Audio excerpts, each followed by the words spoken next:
மழைக்காலங்கள்.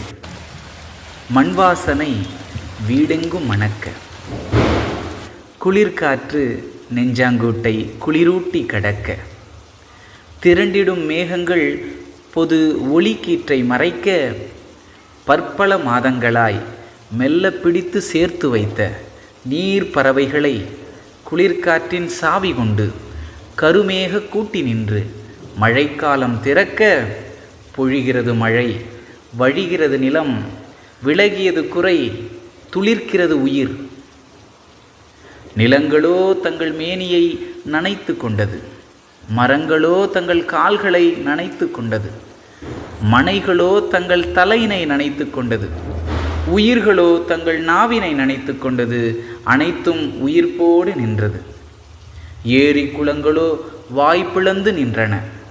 தெளிந்த நீரில் தங்கள் தாகத்தை தணித்தன. வாடிய ஓடைகள் வாட்டத்தை களைத்தன. தன்மேலோடிய தண்ணீரின் போக்கில் பிறந்த பேருபலனை அடைந்தன. கோவில் குளங்களோ நிரம்பி வழிந்தன.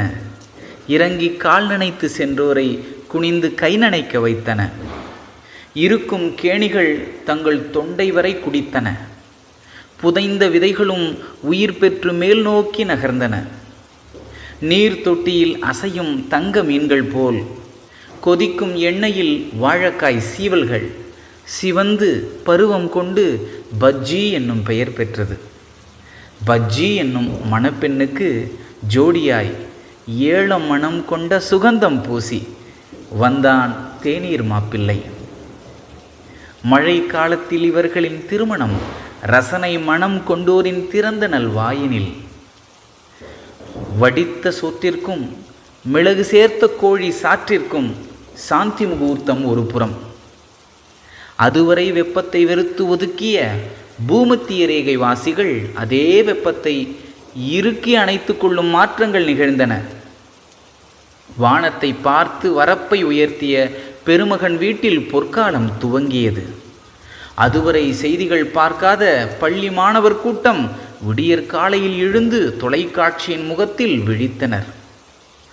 எதிர்பாராது வரும் விடுமுறை, திடீரென்று போகும் மின்சாரம், தலையினை நனைய விடாமல் விரியும் குடை, சொத சொதவென்று நீரில் ஊறிய பாதங்கள், இருபுறமும் படுதா தொங்கவிடப்பட்ட தாணிகள், மூடப்பட்ட கண்ணாடிகளோடு பேருந்துகள், இதமான போர்வையோடு இரவுகள், இறைக்க இறைக்க நிறையும் சிறுநீர் பைகள், நமுத்து போகும் பட்டாசுகள், ஒளையாகும் வீதிகள், தடுப்பு கருவி செயல்படாத வாகனங்கள், சறுக்கும் தரைகள், பெருகும் கொசுக்கள், அது பரப்பும் நோய்கள் என அத்தனையும் மழைக்காலங்கள்.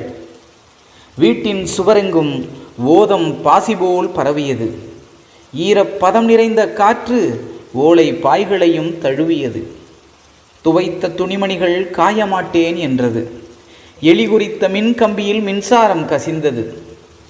ஆங்காங்கு மின்னல் வெட்டி சில இடிபாடுகள் நிகழ்ந்தன. வயதேறிய கட்டிடங்கள் மண்மீது சரிந்தன. கரை புரண்டோடி வரும் காற்றாற்று வெள்ளம் கரைகளை கடந்தன. பலர் வீட்டுக்குள் புகுந்தன. மாத தவணையில் வாங்கி போட்ட அத்தனையும் ஆற்றோடு போனது. உழைத்து ஒழுங்குபடுத்தப்பட்ட கரையோர பகுதிகள் வெள்ளக்காடாய் மாறின. மின்சங்கு பொருத்தப்பட்ட ஆட்சியர் வாகனங்கள் அங்கும் இங்கும் பறந்தன. கள்ளமறியா தன்னார்வலர் கரங்கள் நீளத் தொடங்கின. இவை அத்தனையும் மழைக்கால நிகழ்வுகள். உயிர் கொடுத்த உமையவள்தான், உயிர் கொடுத்த உமையவள்தான் கொடுத்த உயிரை கேட்டு நிற்கிறாள். உயிர் கொடுத்த உமையவள்தான், உயிர் கொடுத்த உமையவள்தான் கொடுத்த உயிரை கேட்டு நிற்கிறாள். படைத்து காக்கும் இயற்கையில் பேரழிவும் ஒரு அங்கமன்றோ? நன்றி.